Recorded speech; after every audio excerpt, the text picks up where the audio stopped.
পাঁচবারের বিশ্ব champion Brazil, অথচ বিশ্বকাপের প্রথম ম্যাচেই মরক্কোর সাথে ধাক্কা খেয়েছে। মাঠে ছন্দহীন ফুটবল, আক্রমণে ধার কম, আর গোলের সুযোগ নষ্টের মহড়া।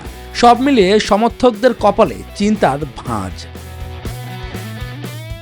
দলের এমন অবস্থা দেখে আক্ষেপে পড়েছেন ব্রাজিলের প্রেসিডেন্ট লুলা দা সিলভা। তার মতে ব্রাজিল দলে একজন আর্জেন্টাইন মহাতারকা লিওনেল মেসির দরকার।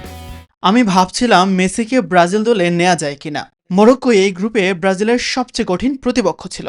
লোকে বলে যখনই ব্রাজিলকে নিয়ে সবাই সন্দেহ প্রকাশ করে তখনই তারা বিশ্বকাপ জেতে। দেখা যাক কি হয়। তবে মেসির খেলা আমি সবসময় পছন্দ করি। হিউস্টনে রকিং টেস্টি, সীমানা ছাড়াও নিজেকে হারাও। প্রেসিডেন্টের এমন মন্তব্য অবশ্য পুরোপুরি রসিকতা। তবে ব্রাজিলের বর্তমান পারফরম্যান্স নিয়ে উদ্বেগ যে সত্যি তা বোঝাই যায়, কারণ সামনে অপেক্ষা করছে হাইতির বিপক্ষে ম্যাচ।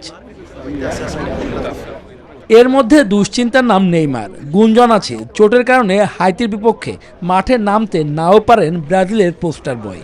এমনকি গ্রুপ পর্বের শেষ ম্যাচেও তার খেলা অনিশ্চিত। নেইমার না থাকলে কি হবে? প্রেসিডেন্টের তো সমাধান প্রস্তুতি আছে। যদি আর্জেন্টিনা রাজি থাকে তাহলে হয়তো এক ম্যাচের জন্য মেসিকে হলুদ জার্সি পরিয়ে দেখতেই পারে।